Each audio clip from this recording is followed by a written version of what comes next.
Oh yes, definitely much better than it was. Much stronger, smoother.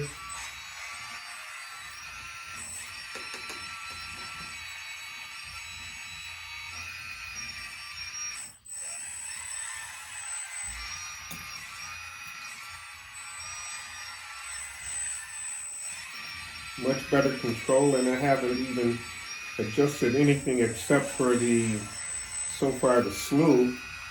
I took it down to 50% on the endpoints just so it wasn't so sensitive. That seems to have worked.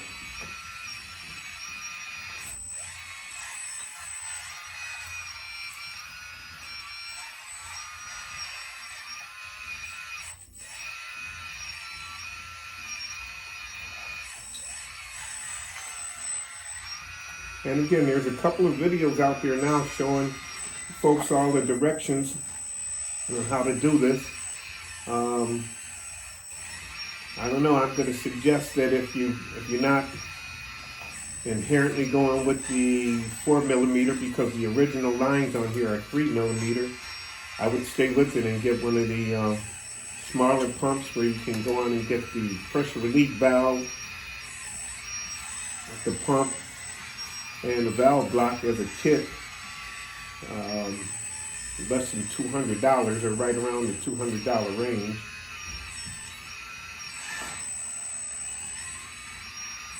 And then you have to just make sure that you get the right lines, the 6mm nipples on the ones that actually come on the tank. I took one off because I was going out with 6mm but going in with 4. So I took one off and left the other one on, and I took the one that I removed and I put it on the inlet side of the pump because I needed a straight shot going in. I didn't need that 90-degree turn in there, that 90-degree corner rather, or angle. So yes, I just really highly recommend, if you're having trouble or you're just not satisfied with your 336 as far as the hydraulics are concerned, I recommend that you go on and do the upgrade.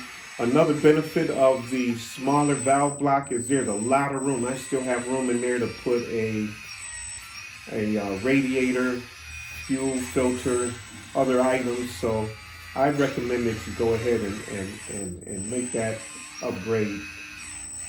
And now that there's a number of successful ones out there, there's plenty of help. When I first got my 336, I searched all over the place and I couldn't really find any completed videos on how to do the upgrade. And once I started the project, I see a couple other folks have done it. One guy that was really impressive was RC Sensi, and I actually communicated with him. Unfortunately, I couldn't quite follow his model because he did everything with replaced 4mm line throughout, and his looked pretty powerful. But I tell you, right now I'm doing things that I could not do with this when I originally got it, and I'm impressed. I am just really impressed. When I stop here, I'm gonna go on and get those other electronic things done. If my switch comes today, I'll install it. Finish the work on the inside of the boom, put the bottom of the boom back on. And I've got to find a better way to, since my cut was not good on my engine portion of my, when I cut that door in there, I've got to figure a way to secure it even better. More securely than I have. Now, I also have other adjustments that I can make as far as power. I can mix. Right now, I have my mix at 70% positive and negative on those 3 channels, stick, boom, and bucket. I can not only increase the percentage of the pump, but I can also go to my pressure relief valve and set the pressure up higher.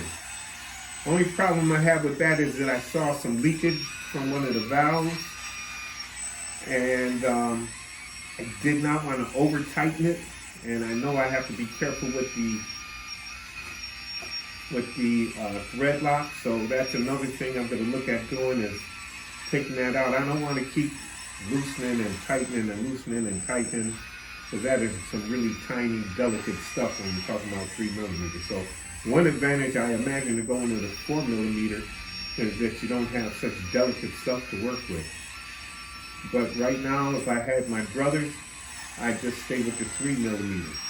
Oh man, you guys have no idea. You know, I'm a 65-year-old man, and I'm having a ball playing with this toy. This is therapeutic. I have a lot of really serious matters that I deal with at work and the community on a daily basis. And so this is just absolute therapy for me.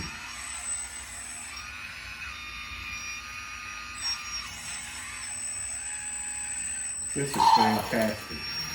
I never had this smoothness of operation nor this control prior to this installation.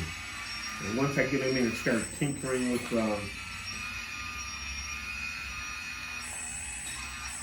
some of my settings, I imagine I can have this to where it's beautiful like it was when I actually operated these machines. This is a, what you call it, we used to call them in the Marine Corps, test bed. I'm going to, everything that I want to do with the Cabalite, I'm going to work on doing it with this one and perfecting it. I'm buying at least, I'd say at least 2 more, but definitely 1 that I'm paying for. Thanks a lot, John, for being patient with me. And, you know, I'm going to perfect all the things on this one. I know it's kind of ugly, but it works. And when I was in the Marine Corps, we used to modify equipment, and it didn't always look good, but the point was it needed to operate in combat. So, you know, we had to sacrifice the aesthetic. However, this is a hobby, so Lord willing, I will be able to keep my test bed functional and up to par, and it will never look as pretty as it could, but hopefully it'll be just one fine operating piece of equipment.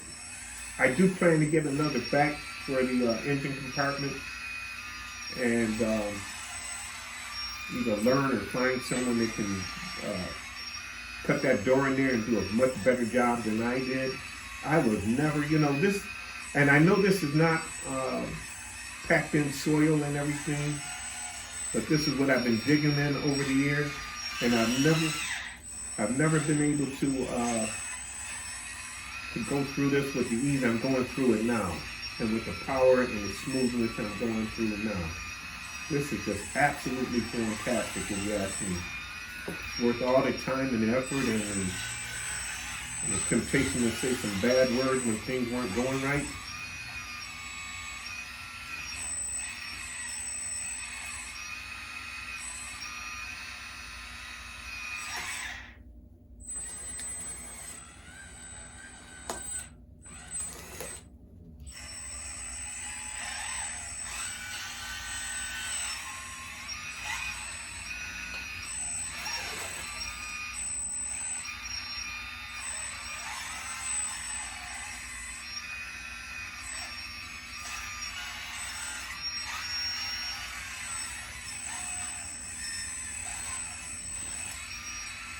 I take a little more off of that slew still.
And put a little more on the stick here.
Yeah, I'm a bit rusty on my technique and everything, ladies and gentlemen, but I'm back, and that's the big thing. I'm back, and a few more adjustments and tweaks, and this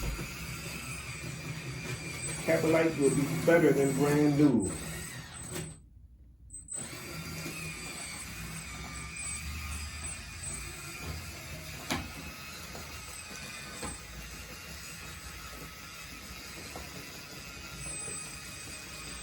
Thank you very much. I'll see you on the next video.